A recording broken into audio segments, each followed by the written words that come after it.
sea level 1,447. Tawag dito ay Stauda.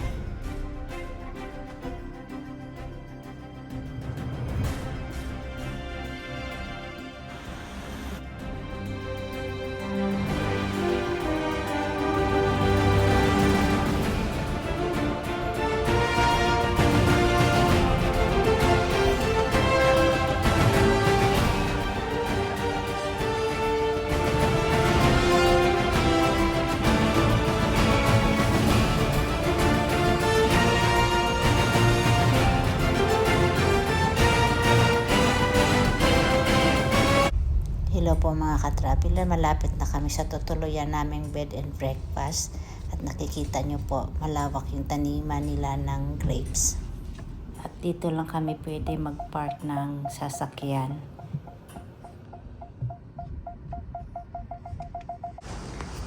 Kikita nyo yung puno ng grapes, ayan oh. Unti-unti na sila lumalabas, ay wala pang lumalabas. Ayan. Puno pa lang. At yan kami ngayon. Mag-go overnight. Ang cute ano. Maganda sana kung summer dito kasi nga green na. Kaso lang ay spring pa lang. Kaya kikita nyo. Ganyan ang Bifiliaris yun disi.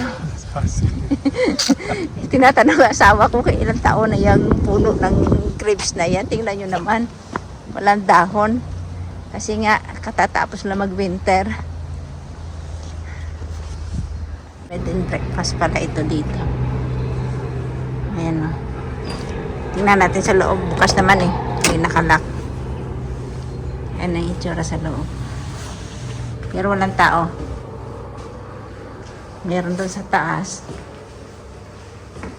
Pero hindi ko alam kung tingnan natin dito. Dito siguro kumakain ng breakfast. Ayun o, pwede ka uminom dito magkape. May fireplace din sila dito. At meron din sa baba. Pero naka-close. Walang ang tao eh. Pwede kumain ng apple lang. Dami silang tinda dito na na juice. Das ist Apfelessig, Vinaigrette de Pomme, oder? Und das Williams ist Birnenschnaps. Ito yung was ist Schnaps in English? Vergessen? Schnaps? Also Apfelschnaps ist Cider. Apple. Aha. Aber Meron silang award, Best of Wine Tourism Award of Excellent 2024. At ayan naman, pasok sila sa booking.com. Ayan ang kanilang, ayan siguro yung may-ari oh.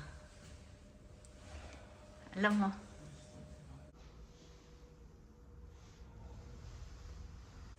pupunta ka dito pagdating mo, wala sila. Oh, so kita niya kanilang award. Ayan na, dumating na.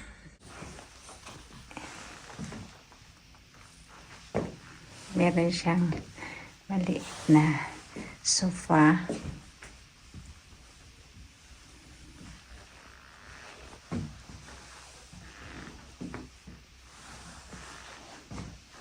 At meron siyang private garden sa labas. Nakikita niyo yan. At ipapakita ko yung shower room.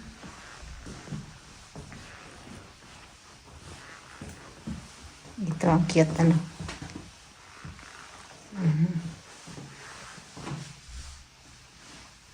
So,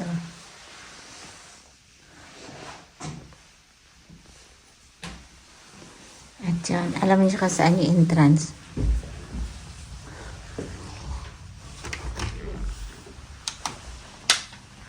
Dito. Akyat ka doon sa taas.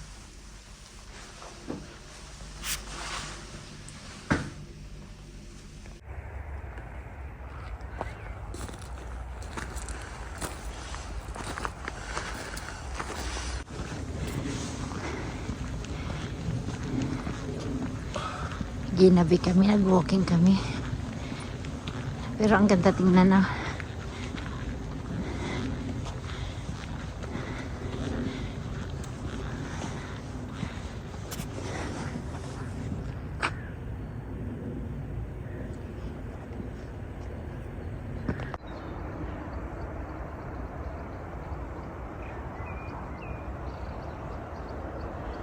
Dinig yung auto, malayo na yan yung highway.